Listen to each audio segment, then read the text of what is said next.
At the end of January, a game released that changed how I think of games completely. Season, A Letter to the Future had been building hype through multiple trailers during PlayStation events. Season, at its simplest, is a game about riding a bike, taking pictures, and recording audio. Call it wholesome or cozy, but Season fits nicely into this extremely popular niche of games whose goals are not to best an opponent or kill an enemy. In Season, Estelle's goal is simply to document her world and its culture before that culture comes to an end. Season's first trailer drew a lot of interest. It looked beautiful and contemplative and like a game I was going to devour. It was rather big news when word came out that the game's director and Scavenger Studios co-founder Simon Darvaux had harassed staff working on the game and had a toxic management style. It was a little quieter news when an investigation found that Scavenger Studios had dealt with Darvaux's toxicity appropriately and that he would return to the studio in a more isolated role working on a different game. But perhaps the most shocking news came months after Season's release, in June, when Scavenger Studios laid off half of their staff due to the game's extremely poor performance. After a strong indie game hype cycle and being featured in multiple PlayStation events, Season only sold around 60,000 copies across PS5 and Steam. The game underperformed what was expected in sales, and very likely, I think, underperformed what was necessary to make up the costs of development. When this news came out, I put a link to the gamesindustry.biz story in a Discord server that I frequent. The series of responses that I got from today's guest are what completely changed how I think about games, or at least how those games are marketed.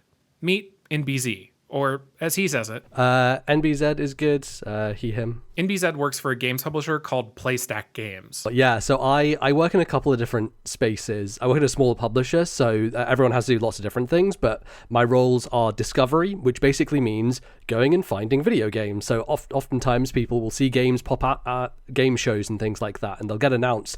Before that happens, publishers will be out there looking for video games. So they're in places like Twitter, Reddit, Discord. They're just out there on the internet trying to find games. Games get uploaded to Steam every single day in the hundreds, and part of my job is to see every single game that goes up on Steam every single day. So I basically am aware of every game that's out there before the wider audience knows about it, and if I see something cool, it's my job to say, well, is this commercially viable? Is this something that we think could do well? Then I'm going to contact the developer, get an early build to play, and decide if it's something we should go forward with. So that's part of what I do. And then I also work on the marketing side, so I work on trailers for video games with our trailer team and other things like that, visual assets and stores and that type of stuff. So lots of different things. So when I posted that story about Season, NBZ had a lot to say about why he thought, and actually had predicted, that the game would not sell very well. Part of it comes down to the type of game you're making in the first place, which I think is really tricky, because on Steam there is a certain type of audience and they want a certain thing, and it tends to be stuff that is a bit darker in tone, a bit grittier, stuff that's deeper, systemsy, like city builders and 4X strategy games and deep RPGs and those types of things. And so a game like Season, for me, as soon as I saw it, I thought, this will probably do well on console platforms, but it's going to really struggle on Steam because it's a narrative game that's relatively short, that doesn't have reasons for people to go back to it. And I think it's a big difference between me as a gamer personally, and I think the Steam audience is, I love a game like Vember that just came out, right? A 2-hour cooking game about an Indian family in Canada. Like, as someone from Indian diaspora myself, like, it really connected me on the level with the food in that game and all that sort of stuff. And it's a game that can be completed in an hour and a half. And I know that people on Steam are going to just refund it. And that also is awful, but that's what happens. And that's one of the things that can hold people back from taking a chance on games, is them being too short as well, which is really tricky. Yeah. But Season, despite its poor performance on Steam, was an outlier in another way. Because the game had been primarily marketed as a PS5 game, the game sold better on that platform than it did on PC. I did not even realize that Season, A Letter to the Future was not a PS5 exclusive. Yeah. So a lot of that story was talking about how it sold poorly on Steam. And I did not even realize that it was on PC at all. And I'm curious what that says to you. Maybe it says something about me. Maybe it says something about the game. What does that say to you? I think it says a lot about the marketing of the game, which was mainly handled from Sony's side, right? It was featured in a lot of their presentations and shows, and so there's that direct association that people have. Oh, it's on PlayStation, therefore that's where people are going to play it. And looking at the numbers that it did on Steam, it seems like that is the case, that it did sell better on PlayStation because they put a lot more marketing behind it. But I think that tends to happen with a lot of games these days, where they are, even if Sony is promoting it and getting behind it, the game will also be available on PC. Sometimes for their bigger ones on the Epic Store, tends to be the case. So stuff like Kena Bridge of Spirits and Sifu were both on PC, but they were on Epic as opposed to Steam. So I think it's really interesting because a lot of the marketing around video games tends to be console centered, at least the big presentations, and most independent games actually sell best on Steam. That is the platform where people get the most visibility. It's the easiest way to discover and find games. And so it's interesting that, this game did better on PlayStation, because that's usually not the case. It's usually the case that a game does better on Steam. So if Season, A Letter to the Future didn't sell well on a platform it wasn't even marketed for, why are we even talking about Steam at all? Most games sell the majority of the copies that they will sell in their lifetime on Steam when it comes to independent games. And there's a lot of reasons for that. I think when you think about the console platforms and finding games on the Nintendo Switch, for example, there are so many games released every week, and there is no way to find them, to sort them, aside from knowing the name of the game and searching for it directly. There was a lot of tactics early on in the Switch's life cycle that still happens, where people will discount their game to 95% off because that's the only way to get visibility, because there are no other avenues. Nintendo will promote their own games, they'll promote partnered games with third parties, and sometimes indies that they really want to get behind. But for the most part, games will come out on Switch, and as soon as they scroll by the new releases section, there's no way for anyone to find them again. And that tends to be the case with PlayStation and Xbox as well.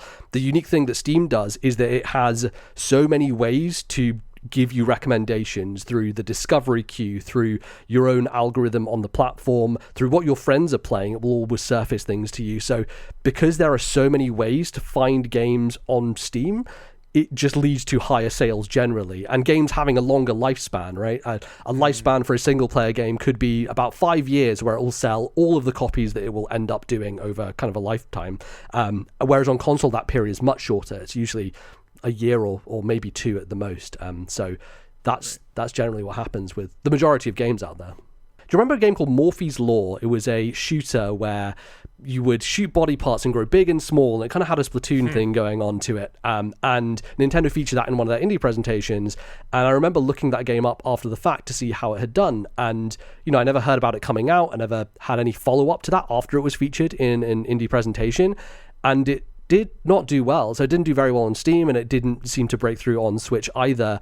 And I think that's because they have that one kind of spotlight during a presentation, but then there's nothing to lift them after that. And so they get announced, but then they come out and no one realizes that they've come out, which I think is a shame, because they have this exposure and then nothing kind of follows through. But the biggest reason that Steam dominates the discussion of games marketing is data.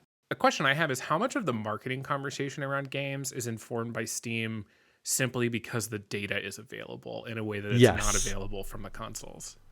Quite a lot, yeah. I think it really is the only platform where you can get any sort of data about how well games are doing, because there's publicly available information. The easiest way to do this, and this is a fun thing, as soon as I kind of learned it, it kind of broke me, because every time I look at game pages now, this is the first thing I go to. If you look at the number of reviews a game has on Steam, you can multiply that by another number, and it will tell you, on average, within a guesstimate, how well that game has sold, basically. So, I don't know, a game like Hades has 200,000 reviews. If you times that by about 30, you will get a figure that is close to 7 million. And that is probably how well Hades has sold on Steam. So it's fun, but also it will put you down a deep dark rabbit hole where you will start to realize what games do well, what games don't do well, and the vast gap between those, and how poorly some games do versus others. One example that NBZ told me about the kinds of games that don't usually work on Steam is 2D platformers. I think platformers are tricky because they aren't the type of experience that a PC player is looking for necessarily, even though the rise of controllers has been great, and that's all I use on my PC. Still, a vast majority of people out there use mouse and keyboard on a lot of games, and it's crazy because I'll sometimes see Steam reviews of people complaining about games that are clearly built for use with a controller, but they're like, why does this not work properly with mouse and keyboard? Because that's something that they need and think is important. And I think there's kind of like genres that have disappeared into the ether, or older styles of games, things like shmups, side-scrolling beat-em-ups, classic point-and-click adventures that don't speak to a kind of modern audience as much, and so they will also struggle. I think platformers kind of fall into that a little bit, and it's weird that Nintendo are almost they're a unicorn on their own in a lot of ways with that genre because they have the name and brand recognition. And there's always exceptions, right? Celeste is one of the best-selling games on Steam. It's done exceptionally well, and that will happen. You will have exceptions to the rule, but it is an exception, unfortunately, and it's not the case for most games out there. Do you think Steam Deck will change any of that? And when? Yeah, God, I hope so. I do think that Steam Deck makes some of these types of games much more desirable, and I think I find myself doing that a lot. I just yesterday beat Rogue Legacy 2 on Steam Deck, and it's my bedtime game, right? And I was chipping away at it for like 4 or 5 months. It's not the type of game that I would sit down at a PC and play, but Steam Deck, perfect place to play it, and I think that definitely will have an impact. I think it comes down to how viable it becomes from like a mass consumer perspective, because you can still only buy them from Steam. You can't walk into a Walmart and get one off a shelf, and until that happens, I think it's still going to be somewhat limited, but I hope it does start to change the audience in some ways, because there are those types of games that you're going to have to kind of put on a console platform to even get some sort of success, and even then it's tricky because, as I said, Steam kind of like sets the tone as to what's going to do well, and so if you don't perform well there, then it's going to kind of like create a cycle across each platform. So yeah, and I would guess that most Steam Deck owners are like the corest of core Steam audience. Exactly, yeah, totally. Yeah. After learning all of these secrets about what kinds of games do and do not work on Steam, I remembered a game that had come out very recently that had a lot of buzz. A hand-painted 2D platformer named The Master's Pupil. And while we were talking, I looked up how many reviews it had. You've heard of the game The Master's Pupil? I have, yes, yeah. When it was launching, was like, okay, just like folks that I don't think of as people who play video games, but I know do, are sending me videos about this game, and they're excited. And after launch, I got like the little wish list notification that had launched, and I didn't hear anything about it again. And using your reviews times 30, there's 34 reviews. Yeah. This game came out a week ago, a little over. And that tells me, I don't know. I think it's like 1,600 maybe or something along those lines. Yeah, I've got about 1,000. Okay. That is about, I think, what I expected from that game, given like the lack of conversation about it in the past week or so. That's a game that's marketed on its art and how its art was created, and not necessarily gameplay. Right. I recently played Planet of Lana for about an hour. Yeah. Which is a game that it also marketed. It's not hand painted, but it's marketed on its cinematic qualities, right? Yes. I could not stand the gameplay. Now, the point is not to say that marketing your game is impossible. Developers and publishers have many ways to improve the success of their game, and BZ shared a few of them. But that is a game that is really interesting because it almost goes against expectations in that how popular it got from a Steam wishlist perspective. Wishlist is a thing that everyone talks about all the time. It's super fascinating, right? And the power of wishlist is that if a game has a lot of wishlists when it comes out, Steam sends an email to all those people, like you were saying, you got the notification. And if you have 1 million people who have wishlisted your game, that's 1 million potential customers who can come and buy it straight away. And so Planet of Lana had a lot of wishlists at launch. It had maybe 300,000, 400,000. But its sales were not actually commensurate with that number of wishlists. And I think part of that is what I've been talking about, which is brighter, more colorful games in a kind of platforming puzzle variety that don't have long gameplay that you can keep going back to, don't perform as well. And that is exactly what the Master's Pupil was, which, because I saw that posted in the Discord as well, and I was like, I know this isn't going to do well, and that sucks. Like, I can look at a game and instantly know the tone of this, the style of it, it's just not going to do great, and it really sucks. it's a shame. So I think like, because people don't gravitate towards platformers, but they do like Metroidvanias. So there's this weird thing where, you know, if you're gonna make a game on a platform that you want to do well, it probably makes more sense financially to make a Metroidvania over a platformer, which then totally contradicts your, you know, your own artistic perspective and what you want to be making. But yeah, there's you know, if you want success in that way, then you kind of have to play to the whims of the market, which is tricky. To you, a person just watching this video, it might be obvious. Season, A Letter to the Future, was just a game that people were not interested in playing. But for people making video games, these methods provide ways for indie developers to make the art that they want to make and to make a living. And they also provide another way for these behemoths to make more money, but that's another video. Yeah, it's interesting because I feel like over the past 7-8 years or so, there's this kind of bright sort of counterculture, right, style of game, right? Yes. Call it, I think cozy game is referring to something else. Call it wholesome game. Wholesome, yeah. I don't know. What's your take? Because to me, that sounds like that is a subculture that has risen up, and like there is an audience for that. I don't know that I'd call it a niche because it feels bigger, but maybe that feeling is just because I'm around those people. Yeah. But I don't know. I'm curious what your take is on that, on like the reality of that audience and maybe where they're playing those games. There's certainly success to be found there. I think a lot of people were memeing on that Nintendo Direct that had a bunch of farming sims in there. Part of the reality is that you can have a bright, colorful aesthetic on Steam if you are a game in a certain space. If you're a farming game, hey, be as anime and colorful and bright as you want, and people are there for it, you know. A lot of those games succeed because of that, and people are gravitating towards that. I think minimalist games like Unpacking and A Little to the Left have done super well, and I think because that audience is actually looking for that. So I do think there's a space to succeed there, as long as you're in kind of the right genre space. But yeah, it's trickier if you take another space and try to apply that to it, right? So if you were to take like a 4X game but make it cute and cuddly, that has an audience mismatch, which means that people who play 4X games, they're nerds in their basement who want to just click on these little starships going everywhere, right? And they're not into that. I'm not concerned, but I'm a little worried about the follow-up to Chicory. So I think Wishes Limited is the name of the company. It's Greg Lobanov who made I can't remember the name of the first game, but their second game was Chicory, and they announced Beastie Ball over the summer period, which I thought was a really cool idea. Looks so cool, like a kind of Pokemon meets sports thing. And traditionally, if you take sports and blend it with something, it doesn't do as well. And that's because the audiences are mismatched, right? People who are looking for RPGs don't want sports. People looking for sports don't want RPGs.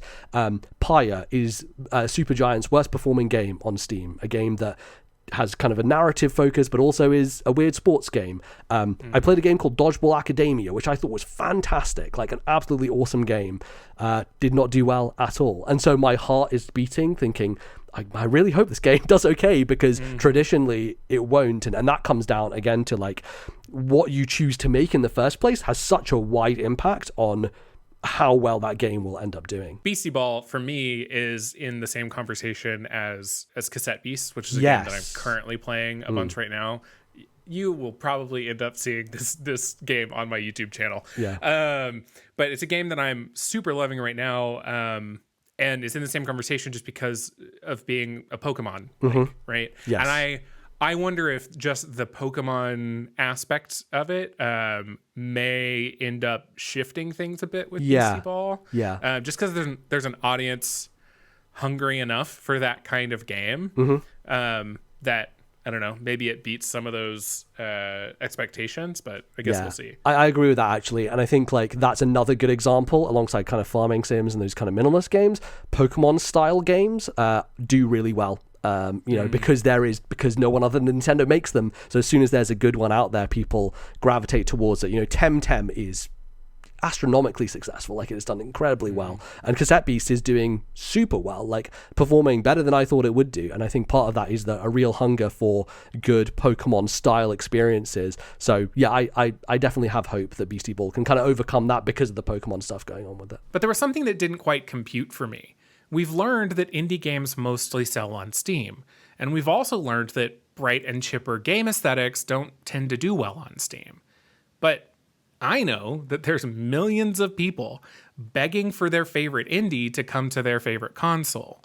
And I know that, for example, Wild Frost, a game I love and have watched a ton of online, did very well on Steam. And this is referring to Discord. He said consoles sadly just don't have the same methods of discoverability, and so Steam becomes a default platform to find success.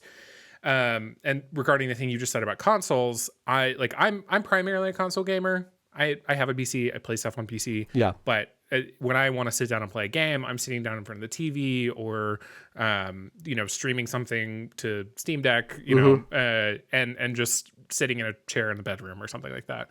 And a thing that I almost to the point that it's a meme at this point notice is a lot of people begging for indies that are PC exclusive to come to Switch, to come to Xbox. And a lot of these are some of those bright and, happy looking games. I'm thinking of Wild Frost as a recent example. Yeah. And I'm wondering, am I the weirdo here? To me, I look at Northern Lion and say, he plays a lot of these types of games. He's got 1 million subscribers on YouTube, right? He's very focused on roguelikes, roguelites, right? But I don't know. I just it doesn't quite compute. Doesn't match the reality, right? Yeah. Which I think it's a thing that I definitely struggle with a lot, because I think we tend to exist in this bubble of video games where we're very online and paying attention to conversation and news and all that stuff. And the reality is that there are millions and millions of people who just go to a storefront and see something interesting and click buy because they think it looks cool. And I think that's what happens with a lot of these platforms, is whatever gets served to the most casual audience, who are the largest audience, is what does well. And so, whatever gets to be on the front page of Switch always by default will do better than anything else. And yeah, I think it's just understanding that there's so many people out there playing video games, which is cool, it's great, but it's kind of mind-boggling that it doesn't exist in this small reality. Just the fact that more people playing changes almost how you have to market. Yeah, absolutely. The connection that I've made in my head just now is I work in software. I've done UX design and product management and software engineering. I've done it all. And one thing that is wildly consistent about designing UI for software is designing it as simply as possible. Designing for the least common denominator in terms of technical knowledge, right? It's just accepted as fact that is what you do unless you're designing for a very specific audience, right? Because otherwise your software is going to be perceived as unusable. It's not going to get picked up on. People are not going to buy the thing you're selling, right? And what I'm hearing in this discussion is that there's a similar there's a similar reality that maybe has not been picked up on by every developer just yet, because maybe my hunch is that game development is a more creative medium than software, general software development. I think there's also a visibility kind of bubble on places like Twitter as well, where something will, a GIF will go crazy on Twitter and do super well, but then it won't actually convert to people wishlisting a game on Steam, for example, or how well a game does. I think I was just looking this up because I was curious, but I was interested in how well did Venba's, launch day tweet do compared to another game that has done very well on Steam, BattleBit Remastered. BattleBit Remastered is a game that has blown up completely. It's sold 2 million copies, and its launch day tweet has about 3,000 likes. Venba's launch day tweet has about 7,000, 8,000 likes. And looking at those metrics, you would think, well, Venba's going to do much better than this other game. But the audience is different, right? The audience is completely segmented. And so while this one game, there's this kind of Battlefield Roblox looking thing, sells 2 million copies, a game like Venba seemingly has more visibility, but actually the audience isn't going to be picking up in numbers like that. So yeah, I think it's just there's a expectation thing when it comes to different platforms and different audiences as well. While I had this expert trapped on a call with me, I had to ask one more question. So I actually have a hunch about some of the things you're going to say about this next question. And if you consider it working for free, don't answer the question. Sure, yeah. But say a person, was working on like a mid-weight card battler with unpacking-inspired environmental storytelling. Okay. What might be things that you would say to that hypothetical person that they should totally be considering doesn't exist when it comes to games marketing? Interesting. So it's a card. Is it a competitive card game? Is it kind of like a roguelike? Intentionally non-competitive card game. Non-competitive, but does it have roguelike elements to it? Anything along those lines? Yeah. I'd Okay. say it does. Okay. This person doesn't know the answer to that yet. Interesting. Okay. I would tell this person that if they were interested in commercial success, roguelike is a good idea. It's a very good idea. It's one of those types of games that does super well across all platforms, I would say. I think Steam especially, but people love roguelikes because they can just keep coming back to them. They're great for influencers. You talked about watching Northern Lion. I mean, part of his appeal is people coming back to watch the same series because roguelikes have that magic of you don't know what's going to happen every time. And so every time you play something, it's fresh. People are always engaged with that and interested with that. So I would say that is a smart direction to go in. I think it sounds very interesting from a mechanical standpoint as well. So if you can differentiate yourself mechanically, that's always going to be a benefit. But I think that's a good direction generally. Yeah. The thing about being in a conversation with someone who knows a ton about a particular space is that you stumble into really interesting pieces of information without even meaning to. While NBZ and I were just casually talking about Wild Frost and my experience with it, he shared some really key information about how Steam pages and game reviews affect sales. That's interesting. It's funny because I think I watched more Wild Frost gameplay than I actually played Wild Frost. Yeah. And most of that was Northern Lion, and more of it actually was the YouTuber Alexa, who's a much smaller YouTuber, but definitely enjoyed watching his Wild Frost stuff more than sometimes I enjoyed playing the game. Yeah, that game, I played it at an event before it came out, and I found it very challenging. I got to the boss and I was like, oh, I died and I don't know why. And I think that it had a lot of mixed reviews at the beginning as well, which maybe worried me about its success, but it seems to have bounced back from it actually and is sold pretty well. But that's another thing that's a big factor in how well you do, because reviews are public on Steam and people can see the descriptor of is it positive, very positive, overwhelmingly positive. That has a big factor on whether people will buy your game or not. The things that people pay attention to on a Steam page is the screenshots and the bad reviews, and maybe sometimes they'll read one line of something, but people just don't read anything. So generally that's what people will go for. And so if a game is mixed or below, it impacts its growth significantly. Even if a game had 1 million wish lists, if it hits negative quickly, then people are just going to stop buying it, right? It's like what happened with Lord of the Rings Gollum. It probably had a lot of wish lists because it's a famous IP, but as soon as people realize it's a terrible video game, those sales will just absolutely crater. And so that is another massive factor that can just wildly swing how well a game does. In UX design, there's this concept of the false door test. Essentially, you put the front door of your product in front of someone just to see if they'll walk through it. The front door might look like just an email submission form, or in this case, the Steam wishlist button. It's a really useful tool for gauging interest without having to get too far into development of the thing that you want to make. Though usually you do want to have done some work and at least know what it is you want to make. NBZ's final advice was how people making video games can use the false door test. When it comes to putting your games out there, I think it's always good to put something out. Steam charges, I think, $100 to get something onto Steam. I would say put it out there and see how it resonates, because one of the unique things about that platform is that there's an algorithm to it that will serve it to people who could be interested in it. And you will see very early on if this is an idea that's going to resonate with people. Now, I would say this is just from the perspective of if you want this to be a career and, commercially viable, then that's a smart thing to do. Because I want people to make games that they want to make, and I think that's really important. Art comes first. But if you do want this to be something where you can potentially make a living off of this, I think putting your idea out there, as long as the Steam page looks good and you have some video of it and, maybe some nice GIFs to go along with it, I think it's a smart idea to put it onto Steam and see if an audience reacts to it, and you'll quickly understand if that's the case, right? You'll get the analytics, you'll get number of wish lists that people are doing for it, and yeah, I'd recommend that as if you're interested in making video games. Thanks to NBZ for being a part of this video. I literally could talk to you all day about this stuff. Also, you should check out his podcast. It's called This Nintendo Life. It's been going on for, he told me, almost 10 years, which is wild. And I'm a regular listener and I enjoy it a lot. If you enjoyed this video, please give it a like on YouTube on your way out, and I'll see y'all next time.